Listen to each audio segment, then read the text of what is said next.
दोस्तों, अंतरिक्ष में अपने स्पेसक्राफ्ट या इंटरनेशनल स्पेस स्टेशन पर रहकर एक कंट्रोल्ड एनवायरनमेंट में रिसर्च करना तो अब काफी आसान है, लेकिन असली खतरा तो धरती से स्पेस में जाने और वहां से वापस आने में होता है, क्योंकि जाते वक्त एस्ट्रोनॉट्स को पृथ्वी के ग्रेविटेशनल फोर्स की विपरीत दिशा में उड़ना पड़ता है और आते वक्त वातावरण में एंटर करने के दौरान गर्म हवाओं की गर्मी, दबाव और घर्षण का सामना करना पड़ता है। और आज के इस वीडियो में हम इस स्पेस ट्रैवल के विज्ञान को आसान शब्दों में समझेंगे, तो पूरा वीडियो जरूर देखिएगा। दोस्तों, बचपन में पटाखे वाला रॉकेट जलाकर शायद आप में से कई लोगों ने सपना देखा होगा कि मैं तो बड़ा होकर रॉकेट में सवार होकर अंतरिक्ष में जाऊंगा। यानी ये बात तो हम सभी को पता होती है कि रॉकेट ही वो व्हीकल है जिसकी मदद से स्पेस में पहुंचा जाता है। लेकिन क्या आपको पता है, स्पेस में जाने के लिए आप रॉकेट में नहीं बैठ सकते, लेकिन इसके लिए आपको स्पेसक्राफ्ट की जरूरत पड़ती है। अब आप कहेंगे कि फिर रॉकेट किस काम का? तो यहाँ समझने वाली बात यह है कि स्पेस में जाने के लिए रॉकेट और स्पेसक्राफ्ट दोनों की जरूरत होती है, क्योंकि एक स्पेसक्राफ्ट में ही एस्ट्रोनॉट स्पेस एक्सपेरिमेंट के लिए जरूरी चीजें होती हैं, जिसे अंतरिक्ष में पहुंचाने का काम रॉकेट करता है। तो अब हम जानते हैं कि रॉकेट कैसे काम करता है। इस प्रक्रिया को समझने के लिए आइए सबसे पहले जानते हैं कि आखिर रॉकेट काम कैसे करता है। तो दोस्तों, आपने स्कूल में न्यूटन का थर्ड लॉ ऑफ मोशन तो जरूर पढ़ा होगा, जिसके मुताबिक हर एक्शन का एक इक्वल एंड अपोजिट रिएक्शन होता है। जैसे जब गन से बुलेट फायर की जाती है तो बंदूक से गोली पर आगे की ओर एक्सेलरेशन फोर्स लगता है और गोली भी बंदूक पर पीछे की ओर बराबर फोर्स लगाती है, जिसे रिकॉइल फोर्स कहा जाता है, जिस वजह से बंदूक चलाने वाले व्यक्ति के कंधे पर एक झटका लगता है। इसके अलावा जैसे हम जमीन पर बॉल उछालते हैं, तब जिस स्पीड से हम बॉल को नीचे मारते हैं वो उतनी ही स्पीड से ऊपर की ओर उछलती है। एक रॉकेट भी न्यूटन के थर्ड लॉ ऑफ मोशन के इसी सिद्धांत पर काम करता है।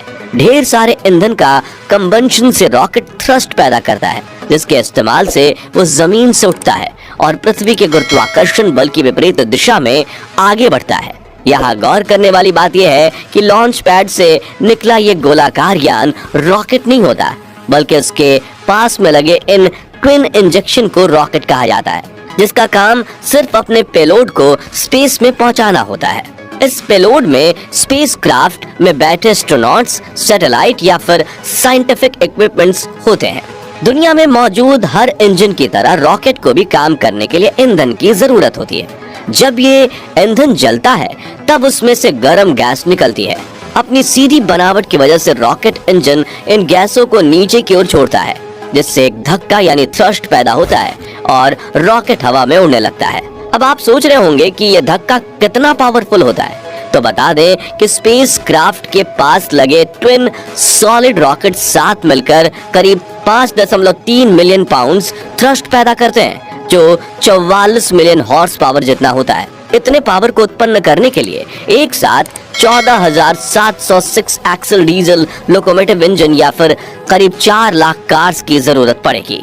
साथियों, एक रॉकेट और एरोप्लेन के इंजन में सबसे बड़ा फर्क ये होता है कि एरोप्लेन को अपने फ्यूल को जलाने के लिए हवा में मौजूद ऑक्सीजन की जरूरत होती है, वहीं दूसरी तरफ ये रॉकेट को स्पेस में उड़ना होता है, इसलिए ये ईंधन को जलाने के लिए जरूरी ऑक्सीडाइजर्स अपने साथ लेकर उड़ता है, ताकि इसके इंजन को बाहर से ऑक्सीजन लेने की जरूरत ना पड़े। एक रॉकेट के इंजन में मुख्यतः 2 प्रकार के ईंधन का प्रयोग किया जाता है, liquid fuelled and solid fuelled. इस फ्यूल को ले जाने के लिए स्पेसक्राफ्ट और रॉकेट इंजन के साथ एक एक्सटर्नल फ्यूल टैंक जुड़ा होता है और स्पेसक्राफ्ट को पृथ्वी के वातावरण से बाहर स्पेस में सही जगह पर पहुंचाने के बाद रॉकेट स्पेसक्राफ्ट से अलग हो जाते हैं और यहाँ से स्पेसक्राफ्ट अपने आगे की जर्नी पर निकल जाता है। शायद इस एक्सप्लेनेशन से आप रॉकेट के काम करने की प्रक्रिया के बारे में तो समझ चुके होंगे। चलिए बढ़ते हैं स्पेसक्राफ्ट की तरफ। साथियों, एक स्पेसक्राफ्ट एरोप्लेन की तरह ही होता है, जिसमें एस्ट्रोनॉट्स के रहने, खाने पीने और सोने के लिए जरूरी सभी फैसिलिटीज उपलब्ध होती हैं। एक हवाई जहाज की कॉकपिट की तरह ही स्पेसक्राफ्ट के आगे के हिस्से में इसका पूरा कंट्रोल सिस्टम लगा रहता है। जिसमें बैठकर पायलट एस्ट्रोनॉट स्पेसक्राफ्ट को कंट्रोल कर सकते हैं। साथियों, जैसा कि हमने आपको बताया कि रॉकेट स्पेसक्राफ्ट को अंतरिक्ष में पहुंचाकर उससे अलग हो जाता है। इसके बाद पायलट एस्ट्रोनॉट्स के हाथ में अपने स्पेसक्राफ्ट का कंट्रोल आता है और वो स्पेसक्राफ्ट उड़ाकर क्रू मेंबर्स को अंतरिक्ष में जरूरी जगह पर ले जाते हैं, क्योंकि इससे पहले तो ग्राउंड पर बैठी नेविगेशन टीम ही इस लॉन्च को कंट्रोल कर रही होती है। इस स्पेसक्राफ्ट में एडवांस टेक्नोलॉजी की मशीन्स लगी होती हैं, जिसका इस्तेमाल करके एस्ट्रोनॉट्स अंतरिक्ष में एक्सपेरिमेंट करते हैं। इस स्पेसक्राफ्ट और रॉकेट के लॉन्च के लिए तीसरी जो जरूरी चीज होती है वो है लॉन्च पैड। आप भी जानते हैं कि इतनी ज्यादा हीट छोड़ने वाले रॉकेट को बिल्डिंग की छत से तो उड़ाएंगे नहीं, इसलिए स्पेशली लॉन्च पर्पस के लिए डिजाइन किया जाता है लॉन्च पैड। साथियों, लॉन्च पैड वो प्लेटफॉर्म होता है जिसकी मदद से स्पेसक्राफ्ट को आसमान की तरफ एक स्ट्रेट लाइन में प्रोजेक्ट किया जाता है।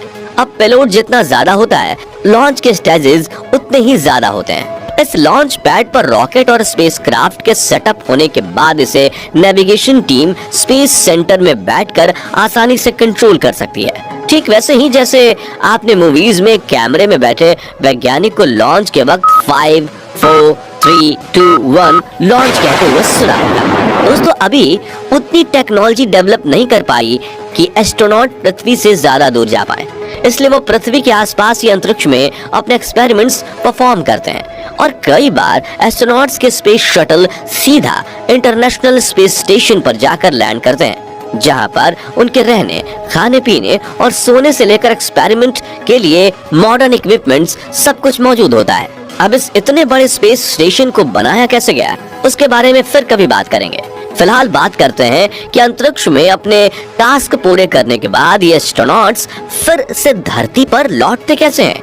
यहाँ आप में से कुछ लोगों को लग सकता है कि स्पेस से रिटर्न होने के लिए भी रॉकेट का इस्तेमाल किया जाता होगा, लेकिन आपको बता दें कि वापसी के दौरान स्पेसक्राफ्ट के पास ना ही इतना फ्यूल होता है ना ही रॉकेट, क्योंकि इन्हें तो लॉन्च के बाद ही अलग कर दिया जाता है। तो फिर अंतरिक्ष यात्री नीचे कैसे आते हैं? तो साथियों, यहाँ काम आते हैं स्पेस शटल यानी स्पेसक्राफ्ट, जो करीब 17,500 मील प्रति घंटे की रफ्तार से पृथ्वी की ओर बढ़ते हैं और पृथ्वी की कक्षा के चारों ओर चक्कर काटते हुए धीरे धीरे पृथ्वी के एटमॉस्फेयर में एंटर करता है। इस एंट्री की प्रक्रिया ही स्पेस ट्रैवल की सबसे मुश्किल प्रक्रिया होती है, क्योंकि इस दौरान स्पेसक्राफ्ट को वायुमंडल की गर्म हवाएं और उनके प्रेशर और फ्रिक्शन का सामना करना पड़ता है।